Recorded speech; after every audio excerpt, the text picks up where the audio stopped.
चलिए शुरू करते हैं हम लोग। तो आज हम लोग करेंगे एग्जाम्पल नंबर 9। तो एग्जाम्पल नंबर 9 है find the roots of 4x square plus 3x plus 5 is equal to 0 they by the method of completing the square. तो हम लोगों ने जो सिस्टम सीख रखा है बेटा इसका, अगर मैं केवल क्वेश्चन की बात करूं तो हम लोग क्या करते हैं, पहले इसके कोफिशिएंट को 1 कर लेते हैं। तो बना 4 से डिवाइड कर दो तो x square plus 3/4x plus 5/4 is equal to 0। ये एक्स स्क्वायर का कोफिशिएंट 1 कर लिया। उसके बाद ब्रैकेट यूज करो, x लिखो और x के साथ जो कोफिशिएंट है ये उसका हाफ यानी 3/8 ब्रैकेट के अंदर स्क्वायर, शॉर्ट ट्रिक जो हम लोग करते हैं, और 3/8 का स्क्वायर घटा देने का है, मतलब माइनस 3/8 का स्क्वायर सब्सट्रैक्ट कर दो, बस हो गया। ऊपर वाला जोड़ दो 5/4, जोड़ो या घटाओ जो भी हो, ठीक। अब ये बना एक्स स्क्वायर एक्स प्लस 3/8 का whole square minus 9/64 plus 5/4 is equal to 0। इसको सॉल्व करेंगे हम लोग। x प्लस 3/8 का होल स्क्वायर प्लस ले लो, एलसीएम हो गया 64 माइनस 9 16 पंचे 80 है ना। फिर आया x प्लस 3/8 का होल स्क्वायर, ऊपर वैल्यू क्या बची 71/64। तो ये तो निगेटिव आने वाला है, क्या सही लिखा मैंने? तो उस सिचुएशन में x प्लस 3/8 का square is equal to minus 71/64 आ गया। तो ये स्क्वायर की जगह जब ये रूट लोगे ना, तो रूट के अंदर निगेटिव क्वांटिटी क्या है, इमेजिनरी क्वांटिटी है, ठीक है। तो इसके रूट्स जो होंगे वो इमेजिनरी होंगे, रियल नहीं होंगे। रूट्स आर इमेजिनरी, ठीक है। तो इसके रियल रूट्स नहीं निकलेंगे। और यही बाकी जिन्होंने एग्जाम्पल किया है वहां भी देखिए माइनस में दिख रहा है आपको, जिसे समझ में आ रहा है। क्या बात समझ पाए? आगे चलेंगे। रूट्स रियल होने के लिए रूट के अंदर की जो वैल्यू होती है वो 0 या 0 से बड़ी होनी चाहिए, नॉन निगेटिव होनी चाहिए, तब रियल रूट्स निकलते हैं, ठीक है। ओके। बोर्ड एग्जाम में 2020 में सीबीएसई के इमेजिनरी रूट्स कोर्स में नहीं है अब, ठीक। बाकी स्टेट बोर्ड्स में हैं और आपके नॉलेज के लिए भी ठीक ठाक होना चाहिए। अब क्वेश्चन नंबर 10 की बात करेंगे। Solve question 2.1 of exercise 4.1 by using the quadratic formula. हमारे पास क्वाड्रेटिक फॉर्मूला जो था उसको हम लोग पहचानते हैं कि नहीं? पहचानते हैं ना। अब ब्रेथ की जो बात लिखी थी, क्वाड्रेटिक फॉर्मूला सिंपल क्या होता है, हमारे पास अगर ये इक्वेशन है x square plus b x plus c, तो क्वाड्रेटिक फॉर्मूला होता है x is equal to minus b plus minus under root b square minus 4ac upon 2a। ये क्वाड्रेटिक फॉर्मूला है। अब हमारे पास ये इक्वेशन थी, देखो ऊपर लिखी हुई 2x square plus x minus 528। Compare कर दो इस इक्वेशन से, ax square plus b x plus c equal to 0। तो a की वैल्यू क्या आ जाएगी यहाँ 2। ये देखिए एक्स स्क्वायर का कोफिशिएंट 2 है, एक्स स्क्वायर का कोफिशिएंट a है, तो a is equal to 2। x का कोफिशिएंट 1 है और b x का कोफिशिएंट b है, तो b बराबर 1। c यहाँ पर माइनस 528 हो गया, देखो यहाँ से।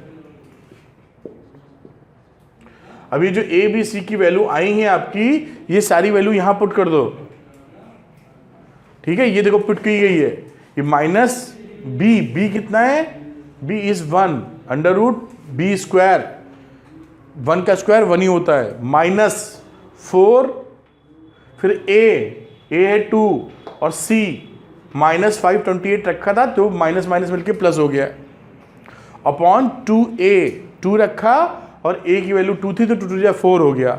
अब इसको सॉल्व कर लीजिए, सॉल्व तो कर लेंगे उम्मीद करते हैं। सॉल्व करके ये रिजल्ट मिला -1 plus minus 65/4।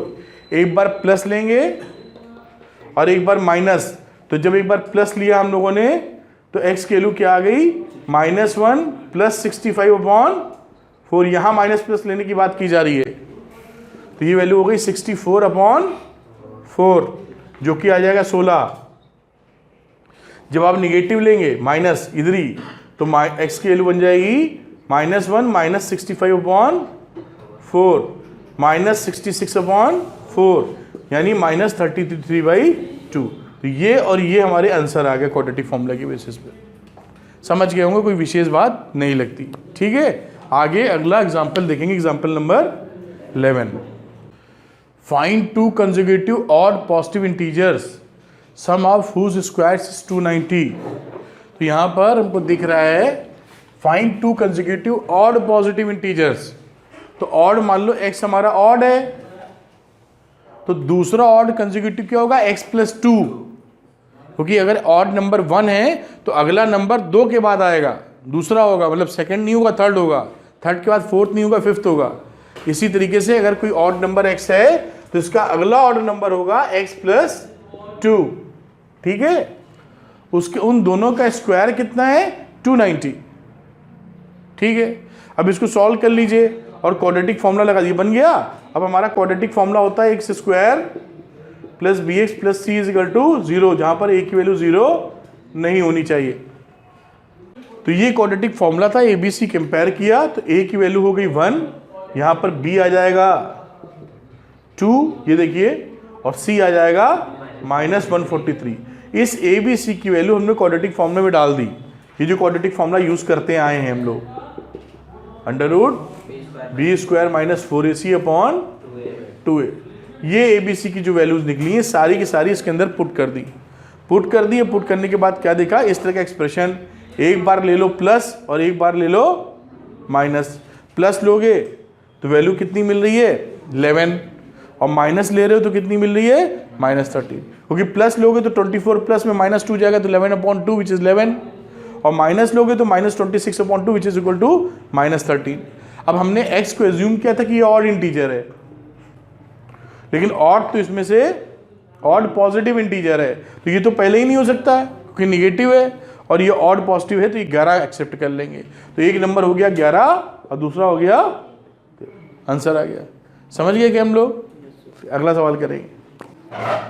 Question number 12, A rectangular park is to be designed whose breadth is 3 meter less than its length। एक देखो रेक्टेंगुलर पार्क है, इधर बना लेते हैं, जिसके बारे में इन्होंने कहा है whose breadth is, लेंथ ले लो x, तो ब्रेथ कितनी है, x - 3, very good. Its area is to be 4 square meters more than the area of a park that has already been made in the shape of an isosceles triangle with its base as the breadth of the rectangular park।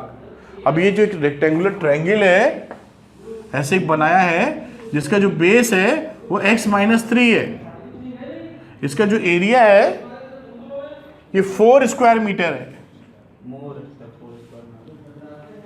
It's area is to be 4 square metre more than the area of the park, और area of the park है a, तो इसका कितना है, a + 4। ठीक है, end of altitude 12 metre, और इसका जो एल्टीट्यूड भी है वो कितना है, 12 मीटर। Find its length and breadth, बहुत अच्छी बात, ऐसे सवाल एग्जाम में खूब आते हैं। तो एरिया ऑफ इक्विलैटरल ट्रायंगल क्या होता है, इक्विलैटरल ट्रायंगल लगा दो या हाफ बेस इंटू हाइट लगा दें, ये तो एल्टीट्यूड ही है, तो half base is x - 3 and height is 12, this is equal to a + 4। यही तो हुआ। और यहां पर आ जाओ तो यहां रिलेशन क्या मिला, x × x - 3 is equal to a। बात समझ में आई ना। It's area is to be 4 square metres more than the area of a park. ये जो बना है इससे 4 ज़्यादा, तो अगर इसका एरिया a है तो इसका एरिया a - 4 है। अब यहां पर वैल्यू रख दो a - 4, तो वैल्यू आ गई 6x, इसको इधर ले लो तो -14 इज इक्वल टू a। ठीक है, अभी इस a की वैल्यू यहां डाल दो,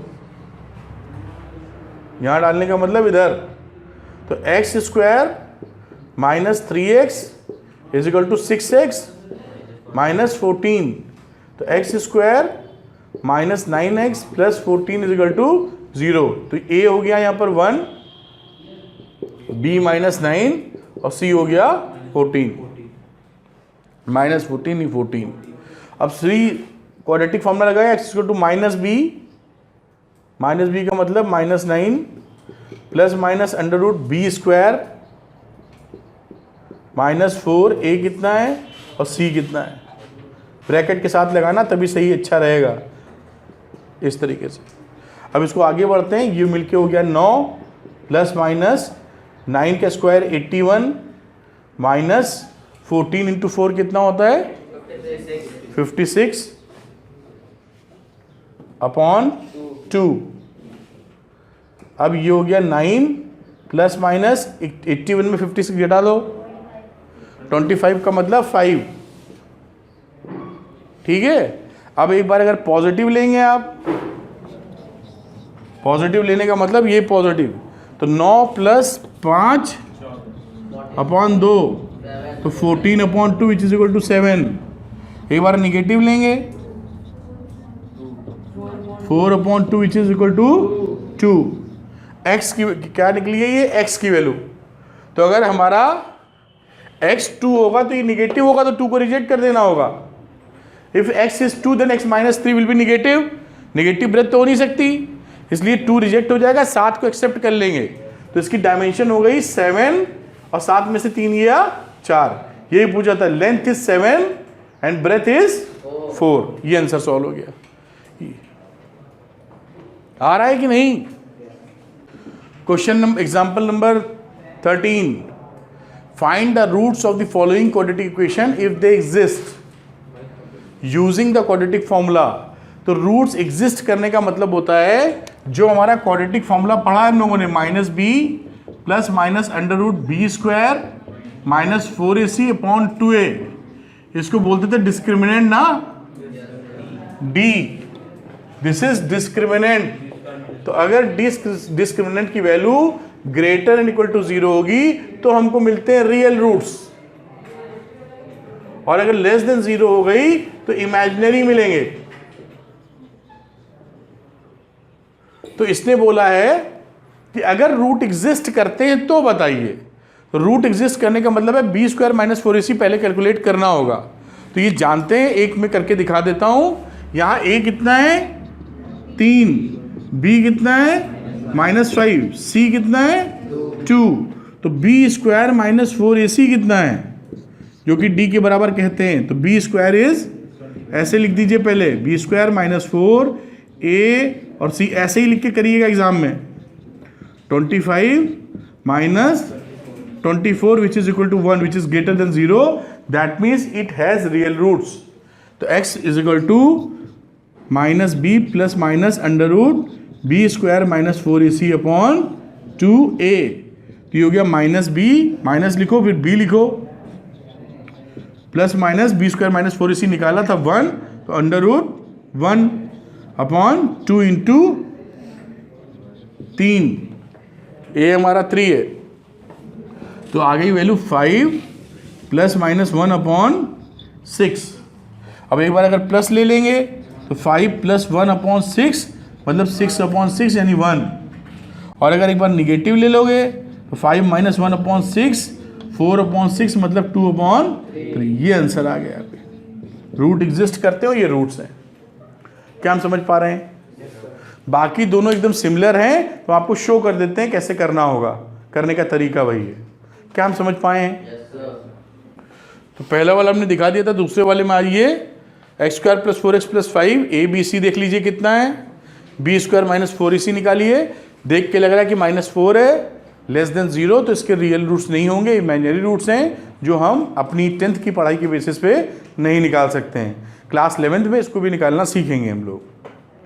इसका तीसरा पार्ट, फिर ABC फाइंड किया हम लोगों ने और बी स्क्वायर माइनस 4ac निकाला, तो 0 आने का मतलब क्या है, रियल रूट्स हैं लेकिन ओवरलैप्ड है ना, 2 रूट एक ही जगह है। अब x की वैल्यू क्या बन गई, निकाली, वो आ गई 1/√2। तो असल में एक ही रूट आएगा क्योंकि है तो 2 लेकिन दोनों ओवरलैप हैं। तो ये आंसर आ गया 1/√2 इंटू 1/√2 कह रहा हूँ, 1/√2 and 1/√2। There are always be 2 roots but both roots are overlapping to each other. ठीक, अब इसका एग्जाम्पल नंबर 14 लेते हैं हम लोग। 14 मिलेगा, find the roots of the following equation. तो ये इक्वेशन सीधे क्वाड्रेटिक में, लेकिन आराम से क्वाड्रेटिक में चेंज कर सकते हैं, कुछ भी समझाने का स्पेशल नहीं लगता है। देखते हैं हम लोग।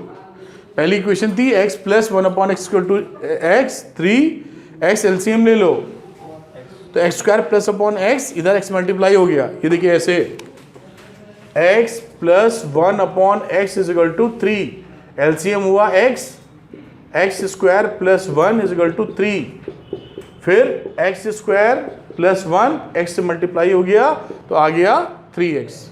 ये देखो ये यही चीज है कि नहीं। अब इसके बाद उसको 3x को इधर ले जाओ, -3x। अब ए बी सी कंपेयर कर लो, बी स्क्वायर माइनस 4ac पहले निकाला, दिखा ग्रेटर देन 0 है, यानी कि दोनों रूट्स रियल हैं और डिस्टिंक्ट हैं, अनइक्वल हैं, अलग अलग हैं। और x की वैल्यू हमारी निकल आई 3 प्लस माइनस √5/2, प्लस ले लो माइनस ले लो, दो रूट्स हमारे हाथ में। क्या हम समझ पाए? बिल्कुल। अब अगली वाली की बात करते हैं। अगले वाले भी सवालों में दिए जाते हैं 1/x minus 1/x minus 2 is equal to 3। तो आप नीचे क्या करिए, एलसीएम लेके सॉल्व कर लीजिए। एलसीएम लेके करने में आपको आसानी लगती है, तो इधर किया LCM x into x minus 2, LCM x से कट गया, ऊपर आया x minus 2, minus x minus 2 cut गया, आया माइनस x, और ये किसके बराबर है? 3 के बराबर।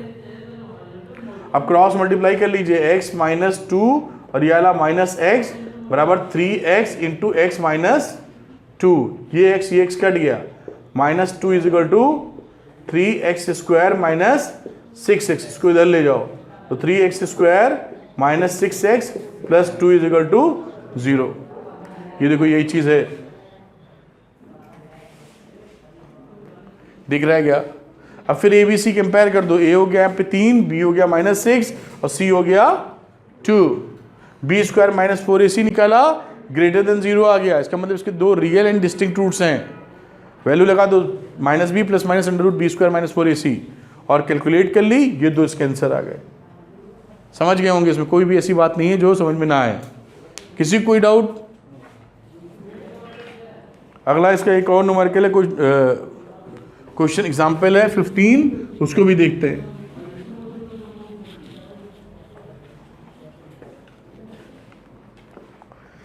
एग्जाम्पल नंबर 15, मेरे ख्याल से ये एग्जाम्पल शायद इस वाले पार्ट का आखिरी है, मतलब एक्सरसाइज 4.3 से पहले वाला। लिखा है motor boat whose speed is 18 kilometre per hour in still water takes 1 hour more. ये बहुत ही इंपॉर्टेंट सवाल, एक्सट्रीमली इंपॉर्टेंट। ऐसे सवाल वेरी वेरी लिखो, बहुत पूछे जाते हैं, ठीक है। तो a motor boat whose speed is 18 kilometre per hour in still water takes 1 hour more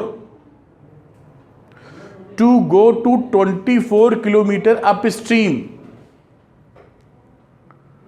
then to return downstream to the same spot.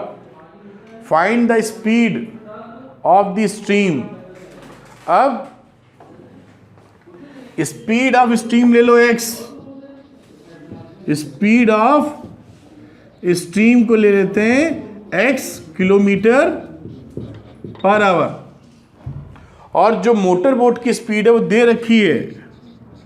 Motor boat की स्पीड हमको दे रखी है जो कि बराबर है 18 किलोमीटर पर आवर के स्टिल वाटर में।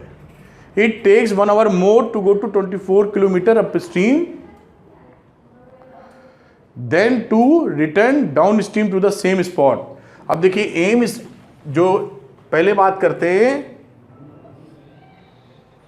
मोटर बोट और स्टीम दोनों एक ही, ये बोट है और ये रिवर है,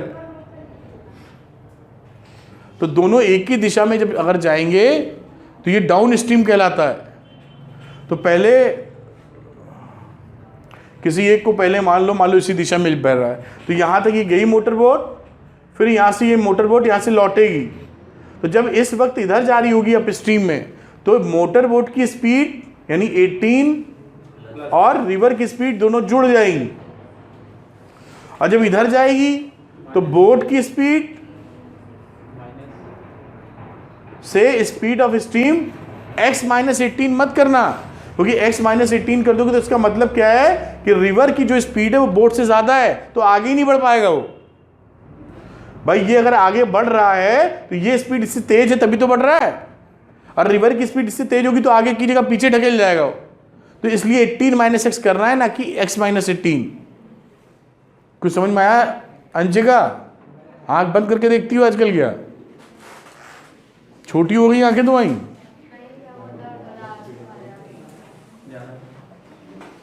और रात को तुमने बहुत पढ़ा होगा बेटा ना, तो इसलिए हो जाता क्योंकि ऐसा।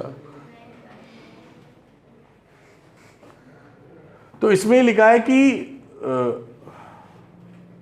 24 किलोमीटर का डिस्टेंस है जाना और फिर 24 किलोमीटर लौट के आना।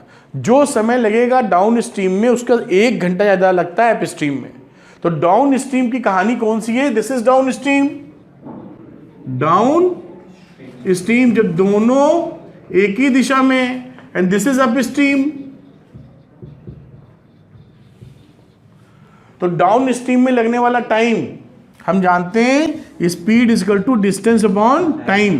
तो time is equal to distance upon speed. Distance है 24 किलोमीटर, जा रहा है 24 किलोमीटर, और साथ में स्पीड कितनी है? 18 प्लस एक्स। ठीक है, अब बात करते हैं ये कहां की कहानी थी? डाउन स्ट्रीम की। अब बात करते हैं अप स्ट्रीम की।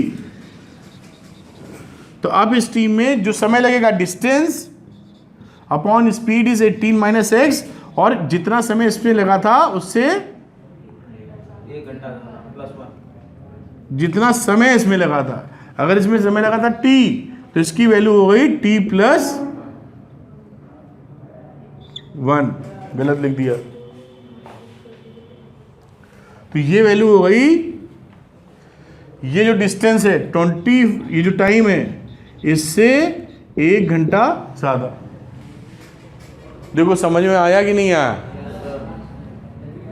भाई अगर इसमें इसको लगता था t समय डाउन स्ट्रीम में, तो अब स्ट्रीम में t प्लस 1 लगेगा। तो t प्लस 1 कितना हो गया? 24 अपॉन 18 प्लस एक्स प्लस 1, और ये कितने के बराबर है? 24 अपॉन 18 माइनस एक्स के। तो फाइनली हमें ये इक्वेशन मिली है, इसको सॉल्व करना है। क्या पल्ले पड़ा हमारे? बहुत इंपॉर्टेंट है। आगे बढ़ते हैं। 24 upon 18 minus x is equal to, LCM ले लो, 18 प्लस एक्स, यहाँ आ जाएगा 18 plus x. 24 into 18 plus x cross multiplication, यहाँ पर आ जाओगे तो 18 minus x into x plus, या 24 और 18 कितना होता है? 42। तो 42 प्लस एक्स। अब इसको मल्टीप्लाई 24 इंटू 18,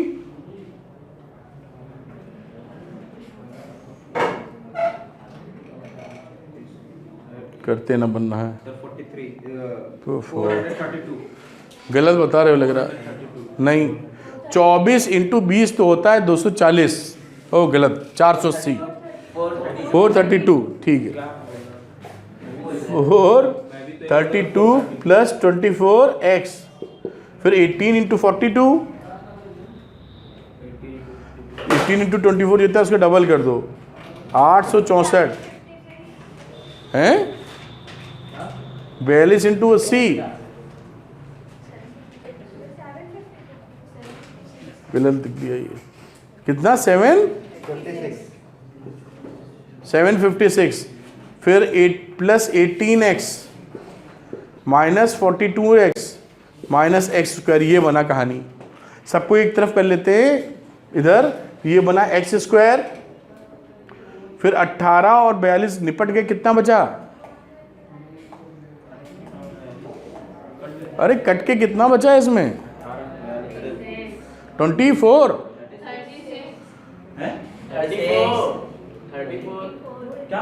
24 बचा इसमें। 24 कुछ भी नींद में चल रहे हैं।